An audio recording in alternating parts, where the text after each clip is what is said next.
All right, ladies and gentlemen, this is the season 2 of the Energy Captains. We are now virtual. We're here on Zoom.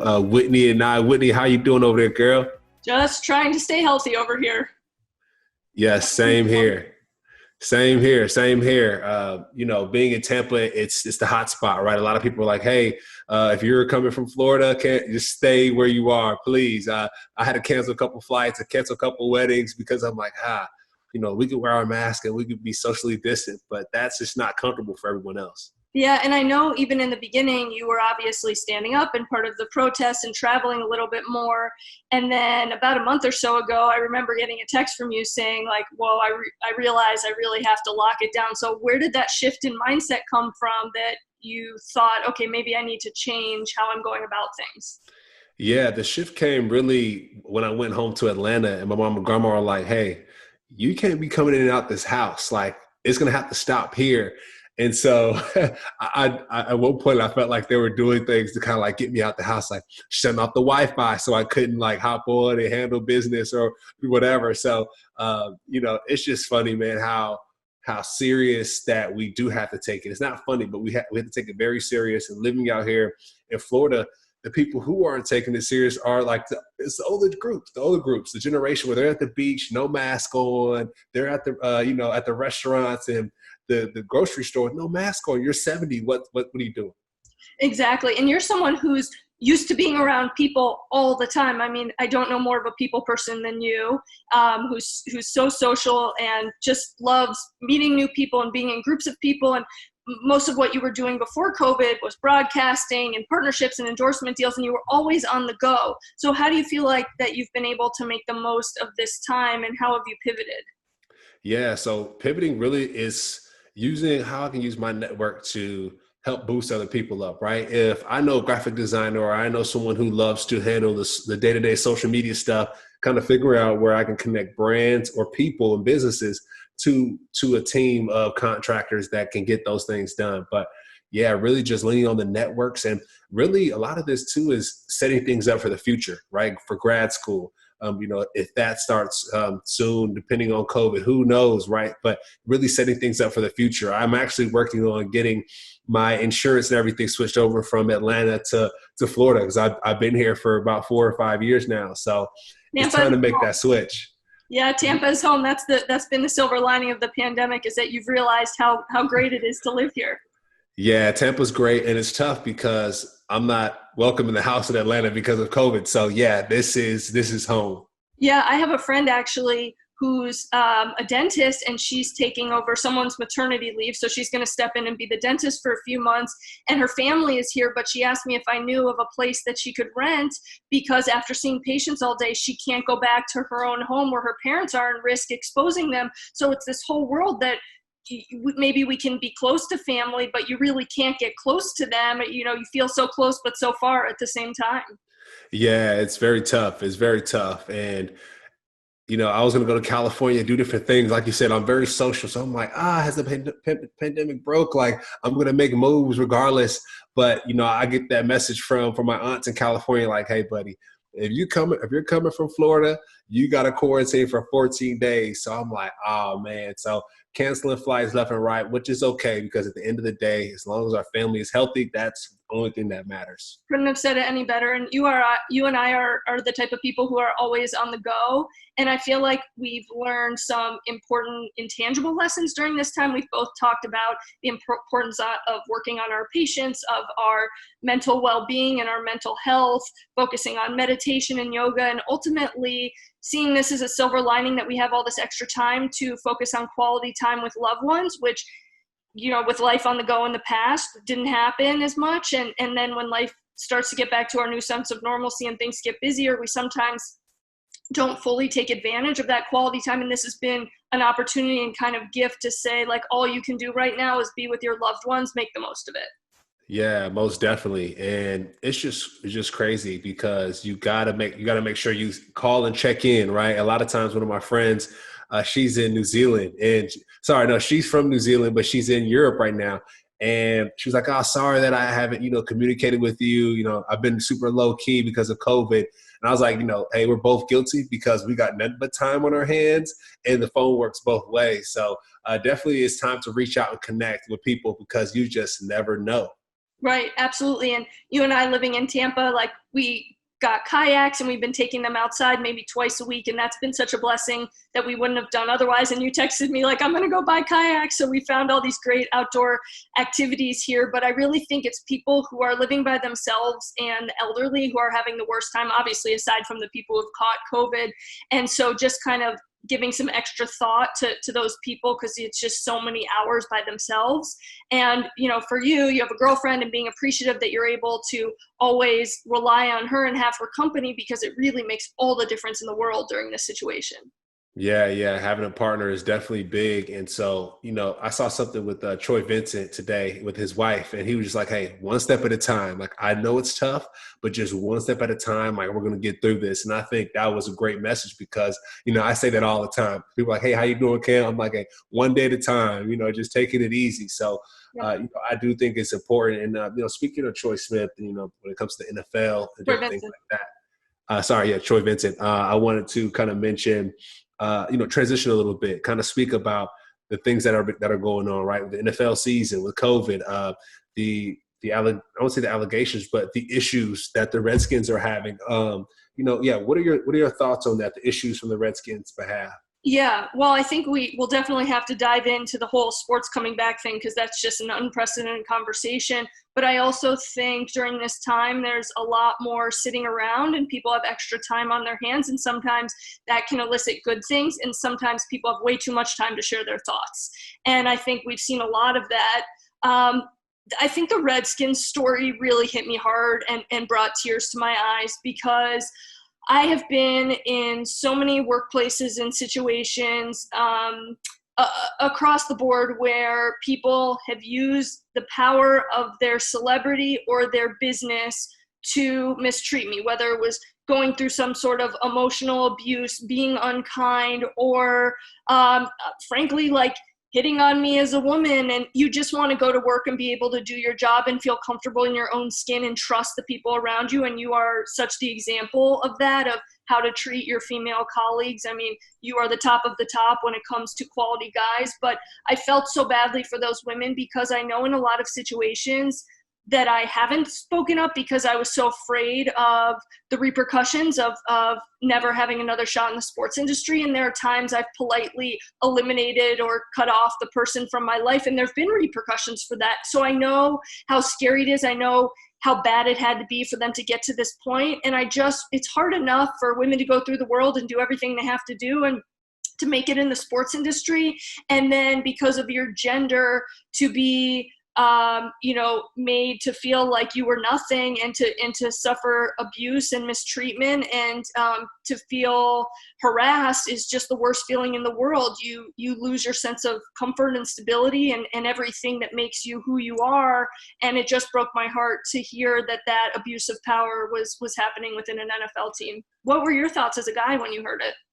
Yeah, that was tough for me because I have a little sister. I have, my partner. I have, just playing sports since I was 7. Like cheerleaders have been a part of the game, like whether you like it or not. And so, like I've been on military trips with cheerleaders, so I got to know them at a different level, and I do see them as people, playing for the Buccaneers and like, oh, like y'all are like my sister, or y'all are like this. They create videos for friends who want to become cheerleaders, and we all stay connected. Happy birthdays, and to think that they go through those same things, and hearing some stories while I, going on these trips with these cheerleaders overseas, and I'm like, y'all have to go through that, like, what is going on? And so, I think I spoke to you about this earlier, when it comes to Black lives, right, and how I go hard for Black lives, and it's important too for when other people are hurting, different groups are hurting, to go hard for that as well.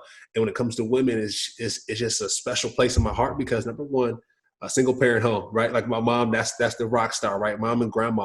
And like you said, like I said, my sister and my partner, and just for them to think that they would go through stuff like that. And especially in the NFL, the league that I played in, the league that we love so much, and that was very tough to see. And I hope something comes from that. are you surprised when people speak to you and they're just so appreciative of how supportive you are of women and how rare it is that you're one of the few people who looks out for women, speaks up for them, that there's not more of that happening? Yeah, it's tough to see. It's tough to see. And like I said too, like when we speak about Black lives, like not many people speak up about that either, right? Or even people of the Jewish community when it comes to Deshaun and what went down with that, right? Like I remember looking at some of the conversations. People were like, well, somebody said, well, where are all the people that are screaming for Black lives? Like, where are you all at, right? And I was like, dang, they're right. Like, we got to make sure that we speak out and post on social media when it comes to bigotry statements, right? Or when it comes to sexual assault, sexual abuse in the workplace, like those things we have to make sure that we push up and bring to the front and not ignore. And I think one thing maybe that men don't realize, I think a lot of times they think because of their position, they're going to be able to get away with it.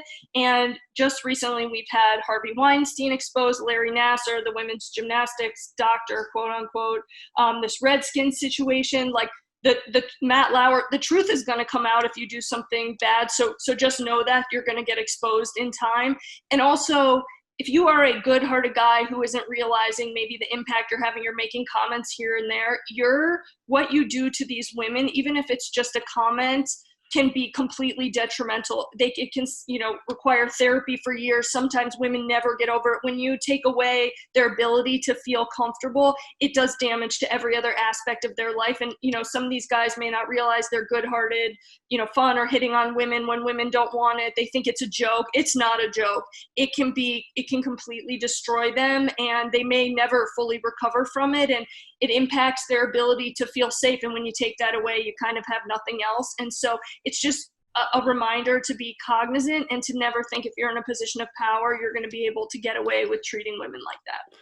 So my question to you is, how can men in the workplace check themselves, right? If they do feel like, hey, I want to say something and compliment X, Y, and Z, or if there's an impulse, whatever goes through our head as men, like how can we check ourselves? Yeah, I mean, you can make jokes about other things in life. You can be yourselves. Just come from a place of having pure intent of looking out for the other person. I think everything comes from within. So if you are genuinely supportive and looking out for women, then you're never going to say anything that's going to hurt them. Women still want to work with men. They want male allies. They want to be able to have the same opportunities. They do not want men to be scared to partner with them. You just don't bring anything sexual or inappropriate or that would cross any professional boundary into the workplace or when you're dealing with them. You just keep it friendly, like the same way that you would treat a male coworker, the same sort of behavior and professionalism and camaraderie and ability to have opportunities that should be given to women as well. And men, and look at us, we work great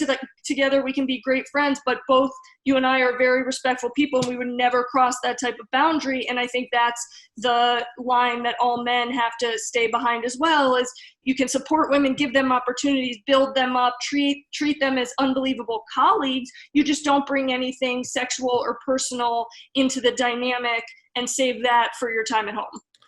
Don't cross the line. That's it. That's it. Don't cross the line. Stay in your lane and don't cross the line. Yeah, and don't cross the line of scrimmage. yeah, it's a flag, yellow card, yeah, exactly. flag. Exactly. Oh, yellow card, that's soccer, but flag, And we've talked about this too. Like, you have your girlfriend at home and you and I work great together. And I think it's good to have that separation, because when you deal with people, they say, don't you know what, where you eat? And I think that's true. It's, you want to keep work professional and you want to keep your home life at home and give 100% to each of those areas, but they don't need to be mixed except on a friendly level. Obviously I know your girlfriend and love her, and it's great to be around each other. But in terms of our interaction or any other male in the workplace, when they have female colleagues, just to know, women want to be treated the same as your male colleagues in terms of being built up and opportunities, but they want it to remain professional. Stay they don't professional. want to feel uncomfortable. Yeah. Stay professional. Don't cross the line. I don't know why it's so hard.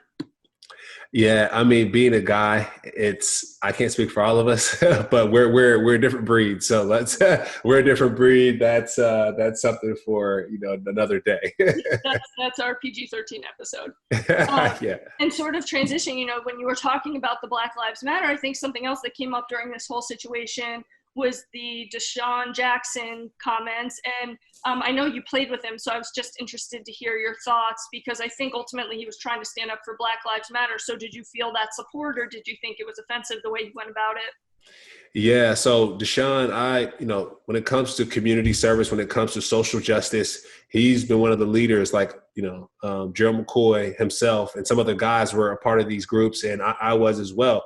And we sat inside the police officers, we sat with the police officers. We got to know what they do when it comes to the streets and, patrolling, communities with a lot of Black men in them. And so I sat down in those seats with Deshaun Jackson. I sat in the locker room with him, and I kind of know who he is. You'll be surprised.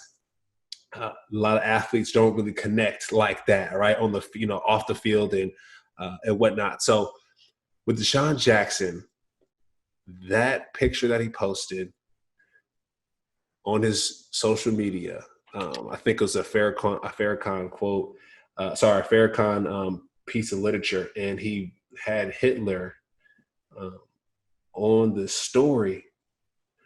And that blew my mind. Winnie, that blew my mind. Like, Hitler? Like, when will you ever give praise to Hitler? Like, when should you ever copyright Hitler or put him anywhere?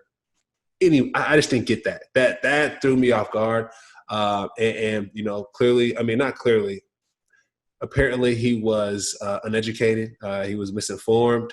And, he had Julian Edelman break it down to him on social media, which I thought was beautiful. Thank God, because beautiful. I thought if there was a silver lining to come out of this, I keep using Julian Edelman, because he came from a place of empathy and understanding. And he said, what you did was not the right thing.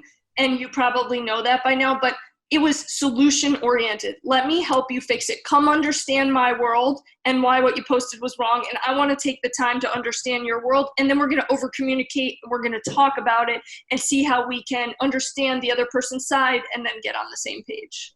Yeah, he created a ground for understanding, and I think that was beautiful. I'm sure they come across each other on the football field and say, "Hey, you're a great receiver. You are too, and let's work out together." I'm glad they took the issues off the field and they created some type of dialogue. I think they were speaking about going to a museum and understanding both cultures. So hopefully, you never know, Deshaun can come out with a documentary with Julian Edelman, basically describing that bond and kind of how they got that going and creating that dialogue. So no, it threw me off. It threw me for a loop at first. I was like, oh God, I hope he fixes this, Right. And I also think a few lessons. If you're not educated on something, don't speak on it. You don't have to tear down another group to support one group. You can just build the biggest building and talk about the issue that you're trying to address at the time. Never quote Hitler. There's never a time to do that whatsoever. And if you are not sure that what you're going to put out is going to absolutely have a positive impact and not really have very many cons to it, then don't do it. You have to make sure that what you're putting out there is going to have a positive impact. It's going to be received well. And if you aren't 100% sure, do not put it out there. And you can't, because what you put out there stays with you forever. I mean, social media is a live microphone. So you just think a little bit before, you hit the send button. Yeah. And my question to you is, how did the Jewish community take it at first? I'm sure there's time to heal, right? Like, people are still hurt. It takes time, but how did the Jewish community react when it happened? Yeah, so I do my best to not speak on behalf of groups of people, because I don't want to generalize. I can only sort of speak for myself in that I was stunned when I heard it, and my Jewish friends, I got a lot of texts. There was a lot of outrage. He upset a lot of people for no reason. He hurt them. And I don't know how you don't know that Hitler is not someone to quote and what he did. And I'm sure he'll learn from it, but it's sort of, the Holocaust is the most painful part of Jewish history, and people really need to be sensitive. What people went through was the worst kind of hell, for lack of a better term, and you can't just throw around quotes by the person who caused all of that, and you have to know better than to put that out there. Honestly, it was stupid. I don't know how else to phrase it, and I'm sure he feels that way too. but there was a lot of pain and outrage caused because it's such a sensitive subject, and I didn't understand why it was necessary. If you're talking about Black Lives Matter, why did we need to bring any other group into this conversation? Yeah, and it hurt me too because, for me, I've been looking up to Deshaun since I was young. Growing up in California, he went to Long Beach Poly. That's where my dad went. That's where my aunts went. So I watched him, grow up, and then playing with him. I mean, I'm like, whoa, what is this? This is Deshaun sitting in these social justice meetings with the police force out here in Tampa. And then, to see that, I'm like, what are we doing, right? This is the same guy that when he went to the Eagles at first, I think like in the winter time, he was passing out turkeys and just giving his heart. And I think, like you said, it wasn't a great decision. It wasn't. Yeah, exactly. And that's the thing is, from personal experience what a good guy he is, but it's an important lesson that your social media is the front lines of your brand. Everyone is sitting at home now, scrolling through. They're all going to see it. And one post like that can totally negate everything you've done and make people think that you're someone you're not. And so you really have to decide that it's worth it to put it out there. Yeah, most definitely. So that was a lesson learned, I think, for all communities. Like, hey, let's be nice to each other. Let's treat each other well and be conscious of what we're posting because we're looking at it all now. Yeah, Julian Edelman for president. I mean, that was such a beautiful and mature way to handle it. And I think that the lesson there is always be solution oriented. I mean, there's always so much outrage and people want to talk about when these things happen, but what are you actually doing to fix it?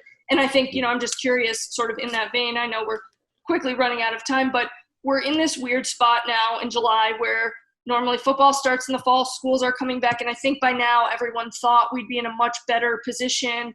What are your thoughts on college football and the NFL coming back? Do you think it's going to happen, considering they're not going to have a situation like the NBA bubble?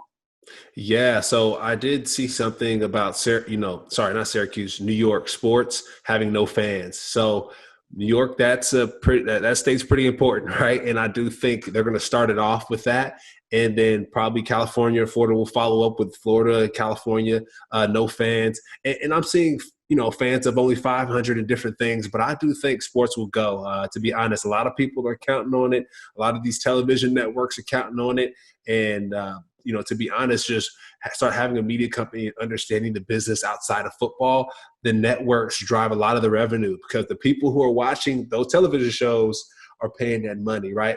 Us as the consumer. So I do think sports will go, football will go. And you think college as well, or just the NFL?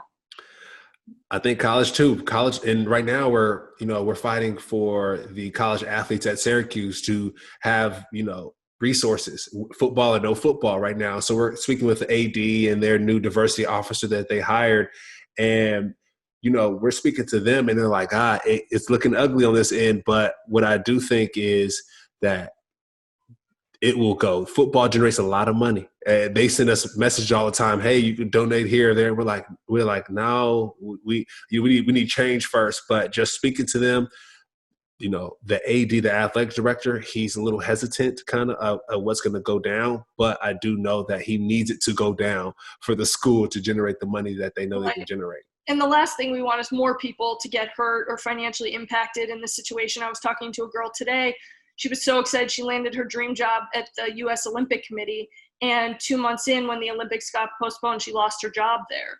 And so hearing these stories one by one, the only thing I told her was, you are far from the only person impacted in this sports world. Everyone is going through it together. We're all feeling the repercussions. But I mean, do you think we have a whole NFL season and then a Super Bowl with no fans? Oh, yeah. See, I think the season goes, but there might be some pauses in between it, right? Because the NBA did it. The NBA paused, and now they're about to start the playoffs. So I think the NFL, I think they'll go until they can't go anymore, just like the NBA did, and they'll start it back up when they can. So, like I said, as of recent, I was on some of these calls, right? We were on an NFL social justice call with Bubba Wallace, and How's Bubba. that? Oh, it was fun. I mean, you got Bubba. I mean, like had a chance to ask him a question. I'm like, hey, Bubba, how can we help you out, man? Because it seems like you're all alone out there on the track. So how can we as athletes help you out? He was like, man, it's tough now with COVID, but he said there are black pit crew guys, right? There's a lot of guys that play football. They're pit crew guys, and I'm like, Well, Steve Weiss was on the call. He's an NFL Network guy, and then you got Bubba Wallace. I'm like, hey, Steve, I want to pitch this to you, right? And there were some NFL execs. I was like, hey, how about doing a special, like a mini docuseries on the pit crew guys, right? We can go the football route and we can kind of see what that documentary looks like and kind of get a point of view of what they see, I love in that sport. And I feel like obviously Heartwork Media should be the ones handling that, and your awesome video production company and media and everything you do. But I also think it would be interesting to be able to join forces, maybe have you on a panel, have Bubba Wallace, athletes across various sports talk about what it's like from their perspective, being a Black person and playing their sport, and the differences and similarities depending on what type of league you belong to, and how at the end of the day you can join forces, and maybe there's a Jewish person, people who have been through types of injustice and know what it feels like to be singled out. How can we all listen to each other's stories and try to make a more solution-oriented, unified world moving forward? Yeah, that Deshaun Jackson and Julian Edelman bridge, we need that through NASCAR. We need to figure out how we can do that through multiple sports, because we can just Zoom and do it now. You know what I mean? Instead of doing it in person. Imagine too if it was closed down for the day and you had 20 NFL players, your peers, on a guided tour, and Heartwork could film it, of the Holocaust Museum, and then you had 20 white people go through the African American History Museum in DC and kind of, have those groups guide the other ones and learn sort of the history of why these issues are so important. We probably have to reach out to Deshaun and Julian, hey, we got some ideas for y'all. No, exactly. That would be absolutely the perfect friendship. Well, it'll be interesting to see what happens. And I don't know if you've seen that baseball is now back. And so I was watching a game the other night with my dad at Yankee Stadium. It was the Yankees playing the Mets, and they were piping in crowd noise, which was pretty funny. And I asked my dad if Mr. and Mrs. Met would be social distancing, the Mets mascot. So, I think that's an important question no one's covered. But the next day I got an email. I don't know if you've seen this, but at certain ballparks, you can buy a cardboard cutout of someone to go in the background. So he sent the Rays a picture. So I think I'm going to be living on as a cardboard cutout at Tropicana Field while there can't be any fans. So keep an eye out, or don't. Well, hey, that's, hopefully they put me where the Rays are, or the third deck, or, someplace where I'm not going to be on camera. You never know. You're on a billboard, so you could be just, say, front and center, right up top at Tropicana Field. This is the next evolution. All right, so as we wrap up, I got the nicest text from you that you read my book and you're in it, you're the star of it, and so much of it was possible because of you. But in the last few minutes, I'm curious to hear what you thought of it. Ooh, you're holding it up. Wait, hold it up. I'll take a picture. Yeah, we got to see your face. Perfect, I got it. Yeah, so no, Whitney, this is fire. So this is one of the newer copies that you sent me. So it's the shiny one I wanted to bring on the Energy Captains podcast. But the one that I have for you that have my notes in it, it's written up. It's ready to go. It looks like a real notebook. It looks like this. Whoa. But yeah, it's. I'm honored. Yeah, I'm ready to roll. I'm excited because I know Oprah does her Super Soul Sunday book club. So, maybe we can figure out, go chapter by chapter and break it down, podcast to podcast, or we can do the whole thing for a pod. However we want to get down, Whitney, let me know. Let the people know how you want to get down. I will. I'll think about it. And first of all, did you like the parts about you? I was so excited for you to finally read it. Oh yeah. It was. I had to tell E, I read it out loud to her. I was like, look at this. The build up is beautiful. I want to jump into it right now. But the way you built it up, you started off, you built it up. It was beautiful. I said, thank you. Thank you. We'll maybe do another episode about it. But as a teaser, is there one or two lessons that you took away, or something that really jumped out that surprised you about the book that you'll carry with you? Yeah, I think your W necklace. I think for me, I remember you mentioning it when we first met, we were eating pizza. But I didn't realize the significance, right? How important it was. I realized it, but I didn't really realize it until I read the book.